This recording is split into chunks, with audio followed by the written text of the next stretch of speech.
President Donald Trump expressed strong condemnation following Russia's deadliest assault on Kyiv in nearly 9 months, calling on President Vladimir Putin to immediately halt hostilities.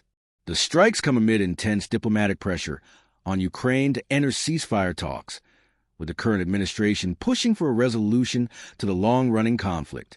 The large-scale attack involved the launch of 70 missiles and 145 drones, the majority of which were aimed at Ukraine's capital.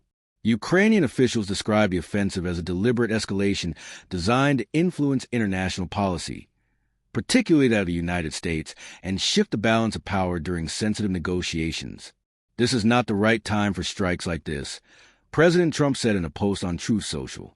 Vladimir, stop. We are losing 5,000 soldiers a week. These attacks are unnecessary and poorly timed. Let's get the peace deal done now and end the suffering. His remarks reflected deep concern over the human toll of the war and a renewed urgency to broker an agreement, even as questions swirl around the terms being proposed. The aftermath of the strikes left Kyiv reeling.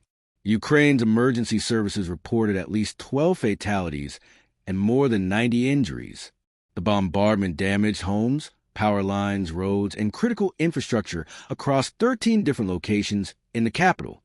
Officials warned that the number of casualties could rise as search and rescue teams continued combing through rubble for survivors. This marks the most devastating aerial attack on the city since July 2024, when a Russian missile barrage killed 33 people and targeted both a hospital and residential districts. The scope and precision of the latest strikes shocked citizens and observers alike, heightening fears of further escalation. While visiting South Africa on a diplomatic mission, Ukrainian President Volodymyr Zelensky condemned the attacks, stating that they were clearly intended to pressure the United States and disrupt Ukraine's diplomatic standing. He argued that Moscow was using violence to manipulate peace negotiations and accused the international community of responding too softly to Russian aggression. This is about our survival, Zelensky said. We are prepared to talk, but only after a full and verified ceasefire. Agreeing to sit at the table with a nation that is actively bombing our cities is already a significant compromise from Ukraine. He emphasized that Ukraine had shown restraint and good faith, and he called for stronger, more decisive sanctions against Russia. Zelensky expressed concern over the growing pressure on Kyiv to make concessions while Russian forces continue to carry out attacks. He criticized what he sees as a double standard in the global response, noting, there is still no new wave of strong sanctions or serious political pressure aimed at stopping Russia's aggression.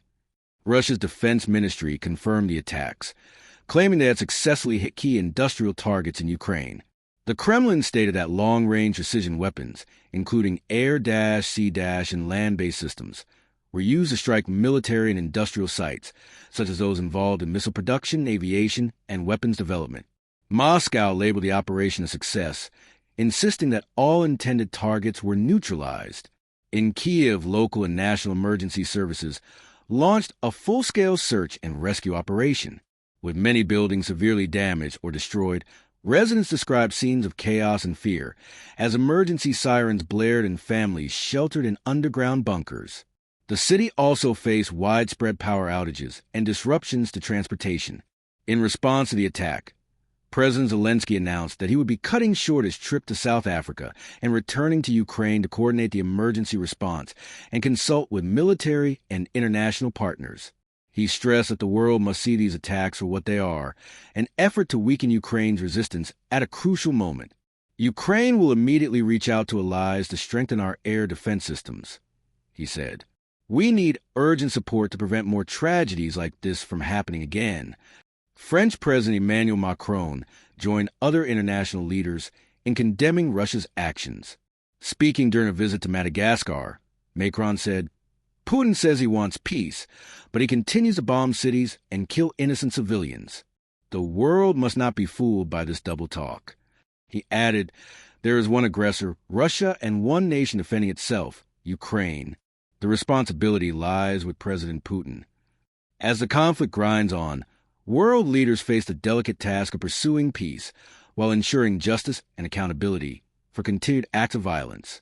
The challenge ahead lies in preventing further bloodshed while maintaining pressure on Moscow to end its aggression.